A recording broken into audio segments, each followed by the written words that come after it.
Good afternoon folks, welcome to Visordown and welcome to absolutely stunning Tuscany, where we have been riding on the new Yamaha XSR900 for the European press launch of this updated for 2022 model.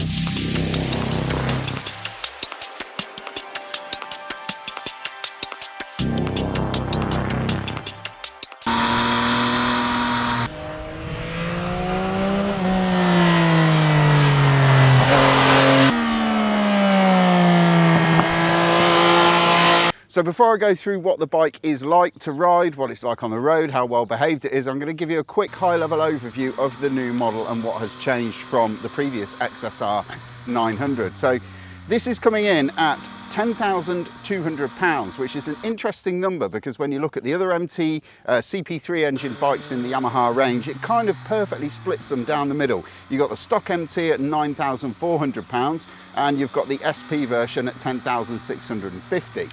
Remember that point because I'm going to come back to it later and it is quite important. So really underneath it's got all the model updates of the 2021 year MT09 that I was riding as a long-termer last year. So it's got the 890cc CP3 engine, it's got the same electronics package, it has the cruise control which is the same as the SP, not the stocker, and it's got some suspension tweaks as well, so some chassis tweaks as well. The main one being is that the swing arm is around about 60mm longer than it was before, so it's basically the swing arm from the Tracer 9, which gives the wheelbase an extra 50mm. Again, bear that in mind because I'm going to come on to that number a little bit later. And if you're wondering why I'm holding a beer, it's because it's about 22 degrees, I've been riding all day and I've finished now and I am thirsty as hell. The riding position has been tweaked, so it's adjustable. You've got adjustable pegs and you can obviously maneuver the bars to where you want them. It's a bit more upright, a bit more neutral and a bit more relaxed on that front. The seat of this thing is inspired by the 70s and 80s sports bikes from World Superbike and Grand Prix racing. So it's got this kind of boxy tail section here that doubles up as a pillion seat.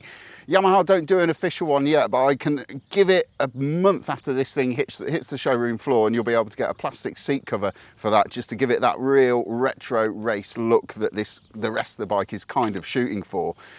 We've got KYB fully adjustable suspension up front and we've got a KYB rear shock absorber.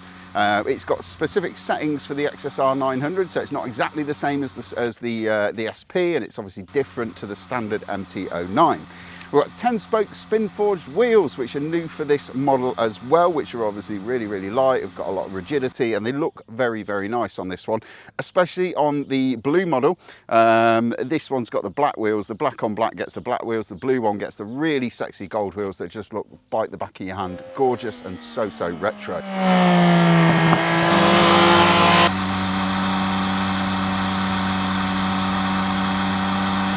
Another update is we've got a Brembo radially mounted master cylinder. So it's a higher class item and it's just to improve the braking feel on the front brake.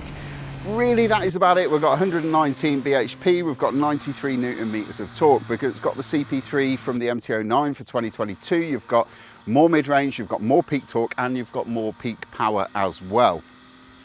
Let's go through it. The engine, I mean, I can tell you all about the engine, but we've spoke about the CP3 MT09 engine at some length on Visordown, both when we rode the long-term press bike that I had last year and also on the launch. And it's just that same character. It's kind of been calmed down, tamed a little bit, for want of a better phrase, from the previous MT09. That slightly bigger bore, slightly larger capacity engine is just a little bit more friendly on the road. You've got that lovely, delicious mid-range spread of torque, which makes overtakes an absolute breeze, and it is just a pleasure to ride. It's still got that in ride mode 1, which is the sportiest of all the riding modes. It's still got a slightly twitchy throttle. I think on track it'd be fine.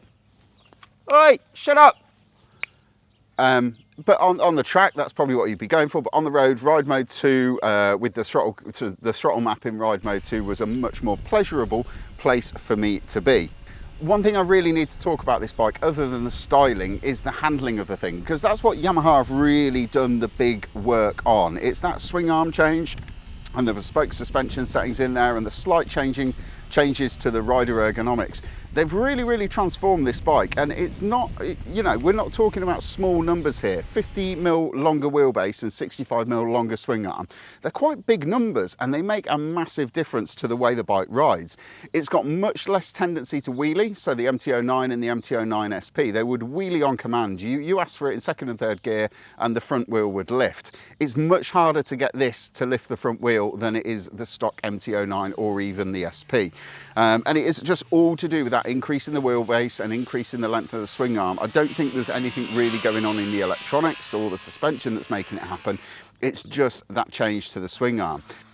The swing arm also alters the way the bike corners, so it feels much more stable. It's got more poise in the corners, and importantly, because one thing I did notice on the MT09 and the MT09 SP was they do have a bit of a tendency to shake the handlebars when you're really coming out of the corner hard.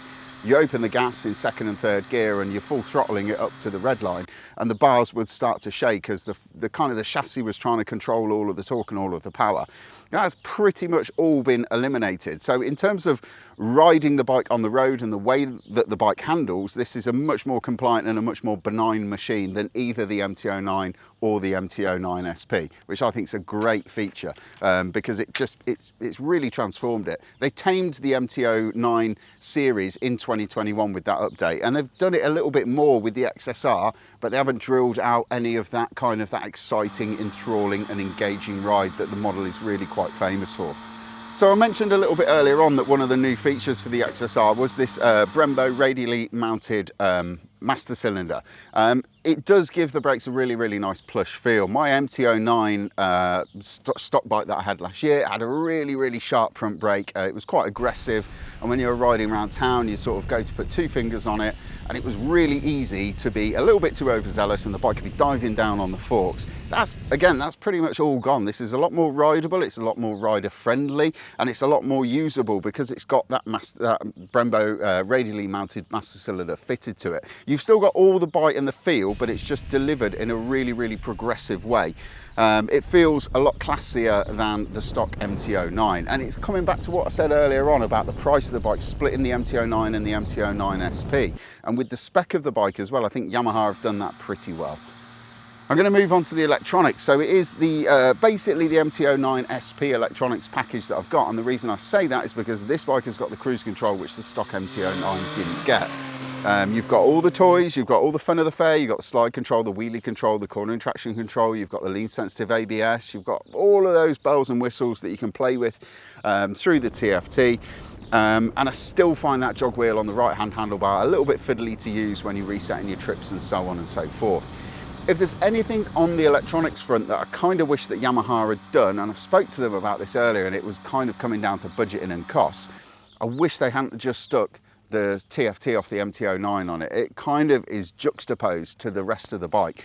This is the kind of bike that needs a big old analog rev counter or some kind of modern day interpretation of a big old rev counter with a small LCD or TFT screen off to one side displaying your riding modes and everything else. It comes down to bean counters at the end of the day. Where do they stop? Once they start doing little things like that, where do they stop? And all of a sudden the price of the bike is going up and up and up. But it is one thing I wish they had done.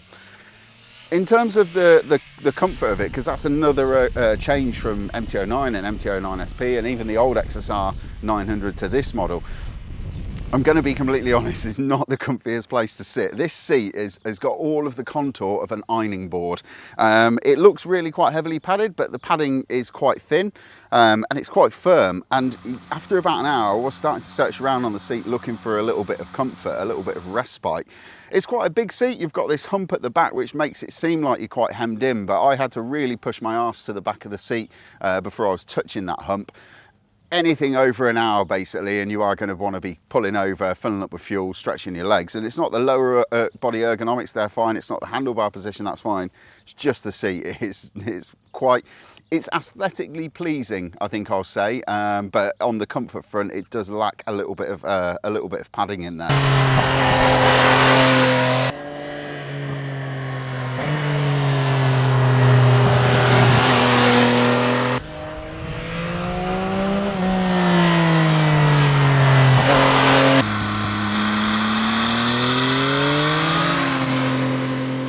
I'm going to move on to the verdict now because I've waffled on for long enough about this bike, but for me it really is the Yamaha MT-09 for people who don't like the look of the Yamaha MT-09. I mean, that bike was so divisive when it was released, with the new styling, the single headlight and that kind of robotic sort of look that it had going on about it. What Yamaha have done is they've created a bike that everybody who said they didn't like the MT-09 can look at it and go, actually, do you know what, that is a really classy piece of kit. It's not just the styling though, it's not just the fact they've built a bike for more people. They've actually improved the MT-09 in a lot of ways. If it was me and I was given the choice, styling aside, I would take this over the stock MT-09 or the SP, just simply because you've got pretty much all the spec of the SP and you've got a better all-round package with the handling that's provided by the extra swing arm. You've got great Bridgestone S22 tyres. There really isn't much to like, just the seat comfort and the dash. That is really it, and I am nitpicking to the maximum when I mention both those things. So this bike is going to be in dealers in June in the UK, and you can already place orders with your local dealers, but there is already a waiting list, and Yamaha UK aren't sure about how many are going to come into the country. So if you like the look of this in either the black or the blue that I was riding on the road, get yourself over to the Yamaha website to find out more information, or get down to your local dealer. Right now I am off to sink a beer and probably jump in that swimming pool because it is absolutely roasting. Thank you very much for watching, folks. I've been Toad, and I'll see you on the next one.